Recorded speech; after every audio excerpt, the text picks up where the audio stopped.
Hello बच्चों, नमस्ते, सत श्री अकाल, आदाब। मैं हूं डॉक्टर नीतीश शर्मा, आपका जियोलॉजी का टीचर। आज हम लोग बात करते हैं बच्चों लोकोमोशन एंड मूवमेंट चैप्टर की। जैसा कि हम लोगों ने पहले चैप्टर में पढ़ भी चुका है कि लोकोमोशन एंड मूवमेंट होता क्या है और फिर वो किस तरह से हम लोग लोकोमोशन एंड मूवमेंट करते हैं, या दूसरे जो एनिमल्स यानी लिविंग ऑर्गेनिज्म है वो लोकोमोशन एंड मूवमेंट कैसे करते हैं। दोस्तों, ये चैप्टर जो है वो बड़ा इंपॉर्टेंट है। ये आपके नीट में तो आएगा ही आएगा और 11th के पेपर में तो रहेगा ही। इसके अलावा अगर आप polytechnic, B pharma, D pharma, physiotherapist, optometrist या इन सब से रिलेटेड जो भी पैरामेडिकल कोर्स होते हैं, नर्सिंग वगैरह भी, ठीक है, इनसे रिलेटेड कोर्स के अंदर फॉर्म भर रहे हैं तो वहां के लिए भी ये जो चैप्टर है बहुत इंपॉर्टेंट है। अब हम लोग बात करते हैं लोकोमोशन एंड मूवमेंट में आगे चलकर, जो हम लोग ने पहले पढ़ा नहीं था। तो सबसे इंपॉर्टेंट बात क्या है आपको मालूम है कि अगर आपका वेट 50 किलो का है, ठीक है, तो अगर आपका वेट 50 किलो का है तो उसमें से 20 से 25 किलो जो वेट होगा, 20 से 25 केजी जो आपका वेट होगा, ठीक है, वो केवल और केवल किसकी वजह से रहेगा? मसल्स की वजह से। तो मसल इतनी ज्यादा आपकी बॉडी में रहती है, ठीक है, तो ये क्या काम करती है बेटा? ये आपके 40 to 50% of total body weight को गेन करती है। यानी अगर आपका 50 केजी वेट है तो 25 या 20 केजी वेट अप्रोक्सीमेट किसका रहेगा? वो आपकी रहेगा मसल का, ठीक है। तो हम लोग थोड़ी थोड़ी बातें लिखते जाते हैं, ठीक। तो मसल की ओरिजिन क्या होती है? अच्छा, आपको मालूम है ओरिजिन का मतलब? पहली बात तो बेटा जो ओरिजिन होती है ना, हम लोग का पूरा शरीर, जो आपने शायद रिप्रोडक्टिव, जब 12th में जाओगे तो रिप्रोडक्टिव सिस्टम चैप्टर पढ़ोगे, तो हमारा पूरा शरीर आपको मालूम है जाइगोट से बनता है। और जाइगोट जो है वो आगे जाके डिवाइड करके एम्ब्रियो बनाता है। और एम्ब्रियो में 3 लेयर बनती है। एक एक्टोडर्म, एक्टो मतलब जो बाहर की लेयर होगी, एक मीजोडर्म जो कि बीच की लेयर होगी, और एक एंडोडर्म। कौन कौन सी लेयर बेटा? मैं ऐसे ही ब्रीफिंग कर रहा हूं। एक्टोडर्म, मीजोडर्म और एंडोडर्म, ठीक है। ये चैप्टर से रिलेटेड तो नहीं है, लेकिन ये हर जगह से रिलेटेड। हालांकि एनिमल टिश्यू मैंने इसको और एनिमल किंगडम चैप्टर में भी बता रखा है, लेकिन मैं यहाँ पर उन बच्चों के लिए बता रहा हूँ जो केवल लोकोमोशन एंड मूवमेंट चैप्टर को ही देख रहे हैं अभी। तो अगर आपको ज्यादा ब्रीफिंग चाहिए तो इससे रिलेटेड, तो आप एनिमल किंगडम चैप्टर जरूर देखिएगा। एक्टोडर्म लेयर आउटर लेयर होती है, यानी जब हम लोग कन्वर्ट हो जाते हैं एम्ब्रियो में, मम्मी के पेट में, ये मिडिल लेयर होती है, ठीक है, और ये इनर लेयर होती है। मेरी बात समझ में आ रही है सबको? Outer layer, middle layer, inner layer. तो एक्टोडर्म आउटर, मेसोडर्म मिडिल और एंडोडर्म इनर लेयर होती है। इन्हीं 3 लेयर से हमारा पूरा शरीर बनता है। यानी हमारी बॉडी का चाहे हेयर हो, और चाहे ब्लड हो, चाहे लिम्फ हो, और चाहे किडनी हो, चाहे ब्रेन हो, चाहे पेनक्रियाज हो, चाहे कुछ भी, कोई भी ऑर्गन, कोई भी स्ट्रक्चर, कोई भी टिश्यू, वो जो रहेगा वो या तो एक्टोडर्म ओरिजिन का रहेगा या मेसोडर्म या एंडोडर्म। क्लियर होती है बात? तो हम लोग बात करते हैं मसल की ओरिजिन। तो मसल कौन सी ओरिजिन के होते हैं बेटा? मीजोडर्मल ओरिजिन के। कौन सी ओरिजिन के? मीजोडर्मल। यानी मीजोडर्म लेयर जो होती है वो बनाती है मसल को। बात समझ में आती है आपको सबको? ठीक है, ये एक लाइन नोट कर लो। मसल जो है वो कितना परसेंट बॉडी वेट बनाती है हमारा? अभी मैंने बताया था। तो मसल फॉर्म, साथ साथ नोट जरूर करते चलना बेटा, क्योंकि आप नोट करोगे तो आपके दिमाग में रहेगा। और आप सोचोगे केवल नीतीश सर जो है वो बोर्ड पे लिख के चले जाओ और मैं नहीं नोट करूंगा, तो वो मेरे दिमाग में तो रहेगा लेकिन आपके दिमाग में मुझे पता नहीं। तो नोट करना बहुत जरूरी है। जब आप लिखते हो तो आपका ब्रेन ज्यादा तेज काम करता है, तो ये बात मेरी हमेशा ध्यान रखना, ठीक है। तो muscle form 40 to 50%, 40 to 50% of total body weight. आपके पूरे बॉडी वेट का 40 to 50% पार्ट कौन बनाता है बेटा? आपकी मसल्स। ठीक है, इतनी बात समझ में आती है आपको? अब मसल की अगर हम प्रॉपर्टी देखें तो क्या क्या प्रॉपर्टी है? तो प्रॉपर्टी ऑफ मसल, तो आपकी मसल क्या क्या काम कर सकती है? प्रॉपर्टी ऑफ मसल, ठीक है, साथ साथ लिखते चलना जरूर, ठीक है। तो मसल की प्रॉपर्टी क्या क्या हो सकती है बच्चों? तो मसल आपकी कॉन्ट्रैक्ट करती है, जैसे मेरा हाथ, ये कॉन्ट्रैक्शन, ये रिलैक्सेशन। तो कॉन्ट्रैक्ट करने की प्रॉपर्टी होती है कॉन्ट्रैक्टिबिलिटी, ठीक है। दूसरा एक्साइटेबिलिटी, यानी हमारी मसल क्या करती है? एक्साइट करती है। जब भाई पिन चुभेंगे तो क्या होगा? एक्साइट करेगी कि नहीं करेगी? एक्साइटेबिलिटी। फिर उसके अलावा इलास्टिसिटी, इलास्टिक यानी खींचने की प्रॉपर्टी, तो एक्साइट होने की प्रॉपर्टी, कांटेक्ट होने की प्रॉपर्टी इलास्टिसिटी, और उसके अलावा एक्सटेंड होने की प्रॉपर्टी एक्सटेंसिबिलिटी बिलिटी। ठीक है, तो ये चारों प्रॉपर्टी आपके पास पाई जाती हैं मसल के अंदर। ठीक है बेटा, तो ये तीन बातें हो गई। मसल की ओरिजिन कौन सी है, वो है मेसोडर्म। मसल बनाती कितना पार्ट है, 40 से 50%, 40 to 50% of total body weight. उसके अलावा हमारी मसल की प्रॉपर्टी क्या है, तो इन प्रॉपर्टीज पे क्वेश्चन आता है। ठीक है, तो कांटेक्ट करने की प्रॉपर्टी है, एक्साइट करने की प्रॉपर्टी, इलास्टिसिटी है, एक्सटेंसिबिलिटी। लेकिन क्या प्रॉपर्टी नहीं रखी, कंडक्ट करने की, क्योंकि conductivity is the property of the neurons. तो ये बात ध्यान रखना, क्वेश्चन ऐसे ही घुमा के पूछा जाता है कि conduction is the property of which muscle या विच स्ट्रक्चर। ठीक है, तो वहां पे कौन होगा, न्यूरॉन, ना कि मसल। ठीक, इतनी बार नोट डाउन कर लो, मैं फिर रब करता हूँ इसको।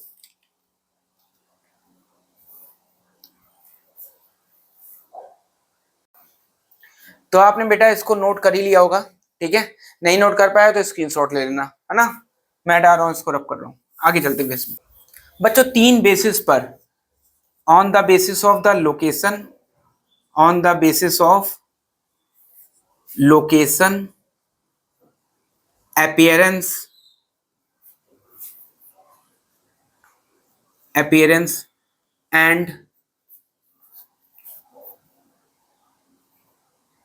control of their activity,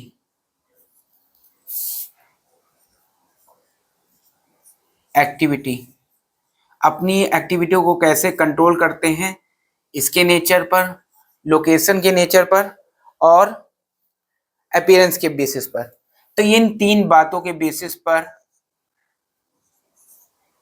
muscle तीन पार्ट में डिवाइड की जाती है। ठीक है, तीन बातों के बेसिस पे मसल तीन पार्ट में डिवाइड की जाती है।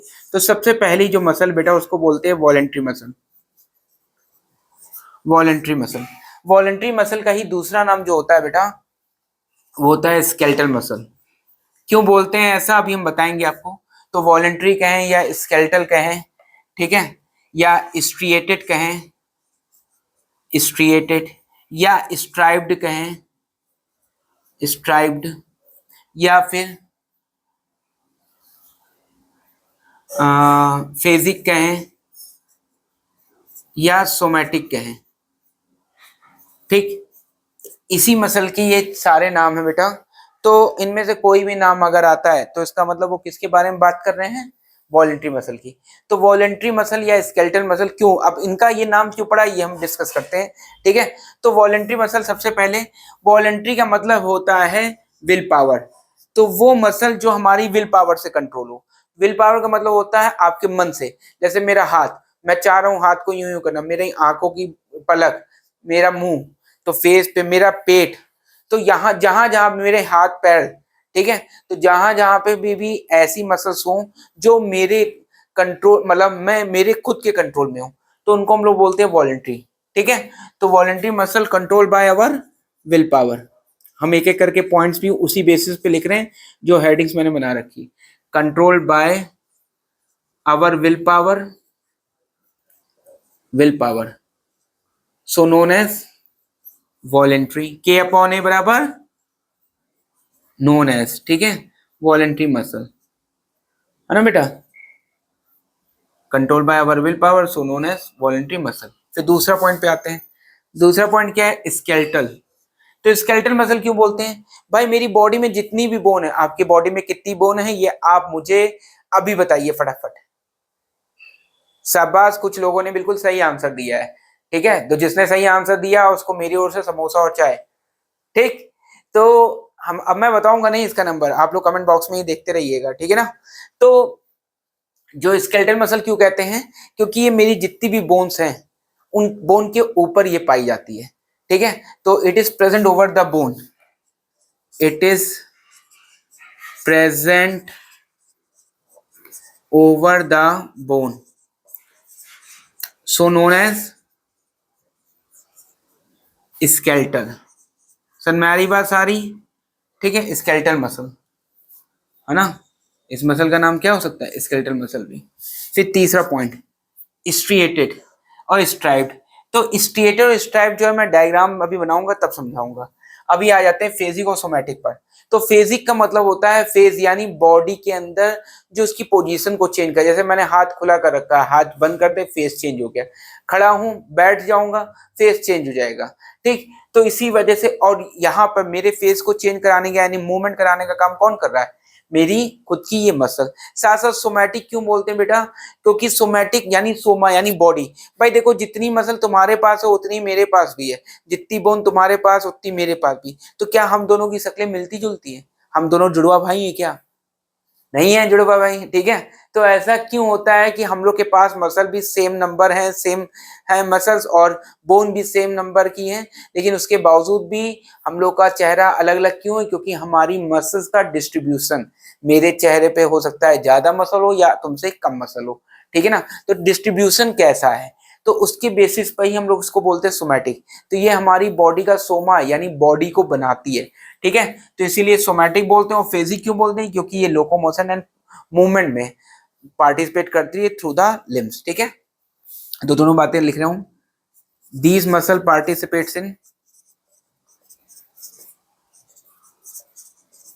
Participates in locomotion and movement so known as phasic, ठीक है। फिर लास्ट सोमैटिक क्यों कहते हैं बेटा, these muscle form the body buildup, forms body buildup so known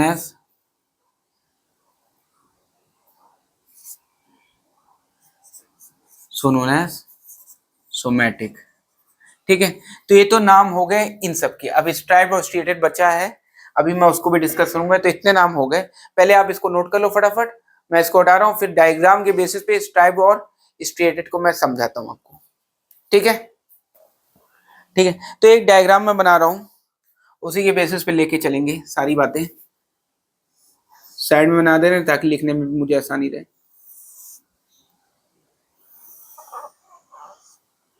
ऐसा डायग्राम आपने एनसीईआरटी में बना हुआ देखा भी होगा।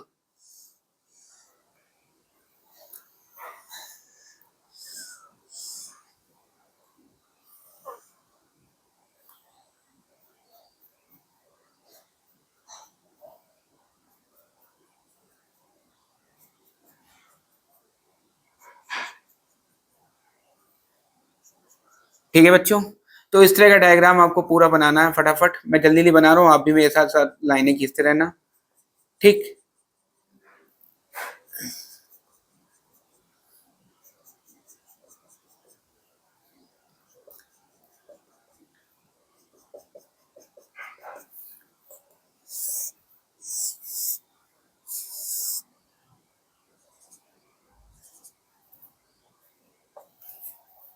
जल्दी जल्दी बना लो डायग्राम, ठीक।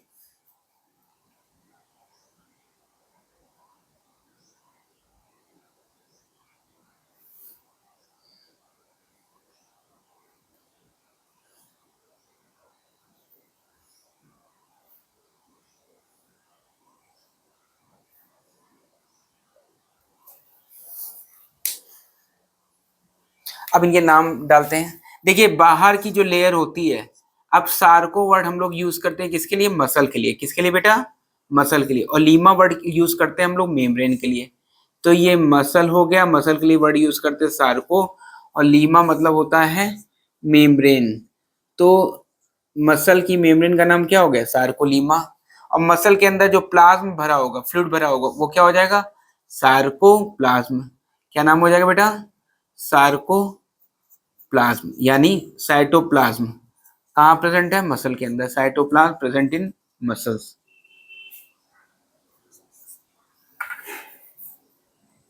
प्रेजेंट इन मसल, ठीक है। तो मसल में प्रेजेंट होने वाला जो साइटोप्लाज्म रहेगा उसको हम लोग सार्कोप्लाज्म बोल देंगे, और सार्कोलीमा बाहर की मेम्ब्रेन को। इतनी बात समझ में आ रही है। अब देखिए ये जो है इनको बोलते हैं डार्क बैंड बेटा, ये क्या है, डार्क बैंड, ठीक है। और डार्क बैंड के बीच में व्हाइट कलर के स्ट्रक्चर है तो इसको बोलते हैं व्हाइट बैंड, ठीक। और ये हो गया न्यूक्लियाई, खूब सारे न्यूक्लियस है इसमें, रेड कलर से मैंने बना रखे हैं। यहाँ पे देखिए ये न्यूक्लियस है, ये क्या है, न्यूक्लियस। अब आप देखिए इनका न्यूक्लियस कैसे अरेंज है, यहाँ पे तो हमको डॉट खूब सारे एक साथ दिख रहे थे जबकि ये न्यूक्लियस अलग अलग जगह पर है। तो इस तरह के अरेंजमेंट को बोलते हैं सिंसियम या सिंसियल, सिंसियम या सिंसियल, ठीक है। अब ये क्या कहलाता है, ये न्यूक्लियर अरेंजमेंट है, किस साइड में, टुवर्ड्स द पेरीफेरी, ठीक है, किनारे किनारे देख रहे हो ना, बीच में तो है नहीं और रैंडम है, तो इसी वजह से न्यूक्लियस, मैनी न्यूक्लियस या न्यूक्लियाई लिख देते हैं, चलो मैनी न्यूक्लियस कर देते हैं, ठीक है। Many nucleus present towards periphery, ठीक है, किस साइड में बेटा, पेरीफेरी की ओर, यानी किनारे किनारे, ठीक। तो इस तरह के this arrangement is known as, ठीक है, पेरीफेरी। तो इसी अरेंजमेंट को, this arrangement known as, this arrangement known as syncytium और सिंसियल, ठीक है। बात समझ में आ रही है आपको। तो जो वॉलेंट्री मसल होती है उनमें जो न्यूक्लियस होता है वो किधर प्रेजेंट हुआ है, टुवर्ड्स द पेरीफेरी। तो इस तरह के अरेंजमेंट को हम लोग क्या बोलते हैं, सिंसियम या सिंसियल। बात समझे। अब देखिए, अब यहाँ पे डायग्राम पे वापस आते हैं। तो सार्कोलीमा आपको समझ में आ गया। सार्कोलीमा क्या होता है बच्चों, मसल पे जो प्रेजेंट होती है मेम्ब्रेन उसको बोलते हैं सार्कोलीमा, और मसल के अंदर जो साइटोप्लाज्म भरा होगा उसको बोलेंगे सार्कोप्लाज्म, ठीक है।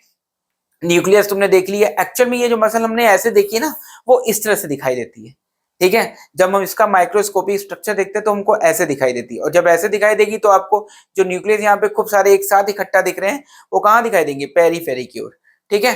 तो इसी वजह से और उस तरह के पेरीफेरी, यानी ये मैनी न्यूक्लियर या मल्टी न्यूक्लियस होती है, ठीक है। और डार्क और लाइट बैंड की देखिए, डार्क और व्हाइट बैंड को क्या बोलते हैं, लाइट बैंड बोलते हैं। तो हम लोग लाइट बैंड लिख दे रहे हैं, ठीक है, लाइट बैंड, ठीक। डार्क और लाइट बैंड जो है ना, उनकी वजह से ये आपको बिल्कुल जेब्रा जैसा नहीं दिख रहा है, एक व्हाइट स्ट्रिप, एक ब्लैक स्ट्रिप, एक व्हाइट, एक ब्लैक, एक व्हाइट, एक ब्लैक, एक व्हाइट, एक ब्लैक, एक व्हाइट, एक ब्लैक, ऐसे चल रहा है ना, जैसे जेब्रा में होती लाइन है, व्हाइट ब्लैक व्हाइट ब्लैक।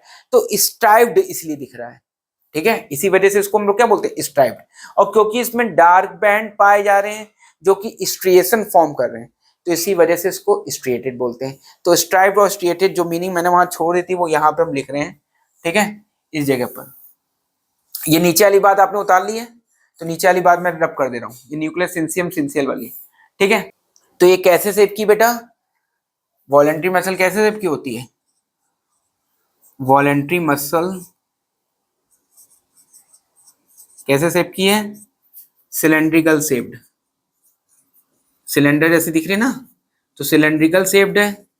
और क्या है, मल्टी न्यूक्लिएटेड है। और क्या आपको यहाँ पे डिवीजन दिख रहा है, मल्टी न्यूक्लिएटेड है, नहीं डिवीजन दिख रहा है, यानी अनब्रांच्ड है ना, अनब्रांच्ड है। तो सिलेंड्रिकल शेप्ड है, मल्टी न्यूक्लिएटेड है, अनब्रांच्ड है, ठीक। फिर उसके बाद इनमें स्ट्रिएशन किस वजह से दिख रहा था भाई, तो स्ट्रिएशन दिख रहा था due to the dark band, due to dark band striation, striated appearance, इसीलिए हम लोग इसको स्ट्रिएटेड बोलते हैं बच्चे, ठीक है।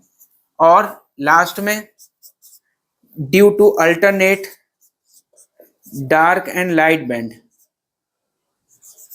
Dark and light band, it is known as, क्या कहलाएगी बेटा, इट इज नोन एज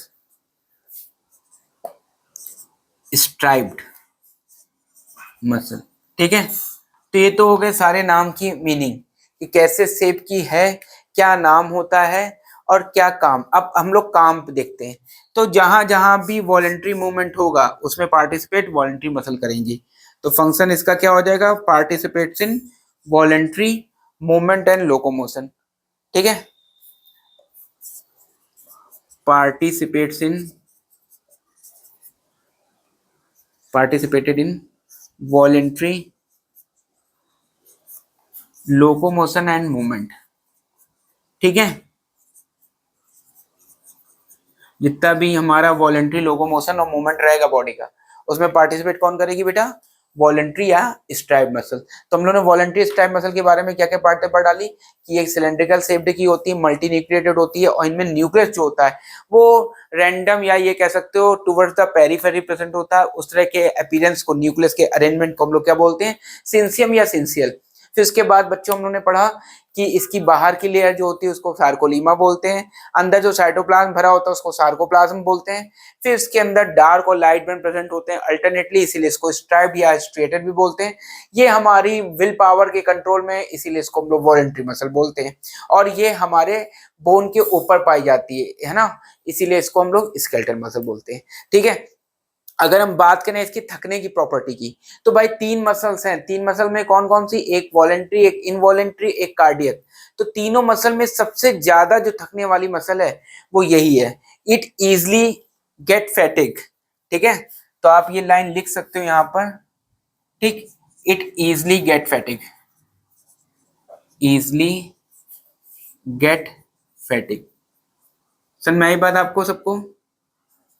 ठीक, कंपेयर किससे कर रहे हैं हम लोग? इनवॉलेंट्री एंड कार्डियक मसल से। तो ये बहुत जल्दी थक भी जाती हैं, जैसे आप ज्यादा काम करते हो हाथ नहीं दर्द करने लगता है, थोड़ा भी लिखवा देता है टीचर।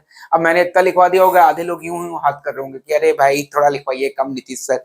लेकिन बेटा अगर नहीं लिखेंगे, नहीं पढ़ेंगे तो हम आगे कैसे बढ़ेंगे? और जब बढ़ेगा इंडिया, और जब पढ़ेगा इंडिया तभी तो बढ़ेगा इंडिया। ठीक है, तो इसको लिखो फटाफट, नोट करो। ठीक है, नोट कर लिया हो तो मैं कुछ इंटरेस्टिंग बातें बताऊं इसी वॉलेंट्री मसल के बारे में। ठीक है, तो कुछ इंटरेस्टिंग बातें लेके चलते हैं। नोट कर लिया हो तो ठीक है ना, तो फिर रिवाइंड करके देख लेना, हर बार की तरह आप लोगों को बताना पड़ता है ये बात। ठीक है, चलो वेरी गुड, बहुत अच्छे से आप लोग पढ़ रहे, जल्दी जल्दी पढ़ के जल्दी से अच्छे डॉक्टर बनना। और भाई मुझे भूलना मत, ठीक है, शुक्रिया जरूर कर देना। ठीक, ये मेहनत आपके लिए ही चल रही है, अपने लिए नहीं चल रही भाई अब, है ना। जल्दी जल्दी से पढ़कर अच्छे बच्चे बन जाओ और अच्छे डॉक्टर बनना, है ना। ठीक, चलते हैं आगे। अब कुछ इंपॉर्टेंट और इंटरेस्टिंग बातें इसके लिए देखते हैं, तो इंटरेस्टिंग पॉइंट्स हम लिख दे रहे हैं।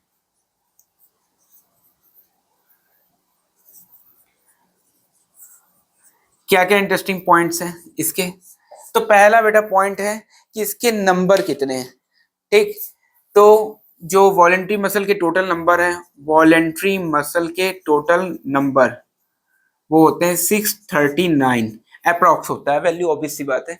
639 ऐसे टेबल से याद रखना, 3 2 6, 3 3 9। ठीक है, तो 3 के टेबल से याद हो जाएगा। दूसरा अच्छा पॉइंट्स क्या है, सबसे बड़ी मसल कौन सी होती है और सबसे छोटी मसल? तो लार्जेस्ट मसल हमारी बॉडी में कौन सी होती है और स्मॉलेस्ट मसल कौन सी होती है? भैया तो लार्जेस्ट मसल को पहले बाद में बताएंगे। ठीक है, पहले बताते हैं स्मॉलेस्ट मसल। तो स्मॉलेस्ट मसल पाई जाती है, चलो चलो आप बताओ, अच्छा स्मॉलेस्ट मसल कहाँ पाई जाती है हमारे? वेरी गुड, ठीक है, कुछ लोगों ने सही आंसर दिया है। तो स्मॉलेस्ट मसल बेटा कहाँ पाई जाती है? कान के अंदर, और उस मसल का नाम क्या है? Stapedius, stapedius muscle. ठीक है, stapedius muscle present in ear, present in year.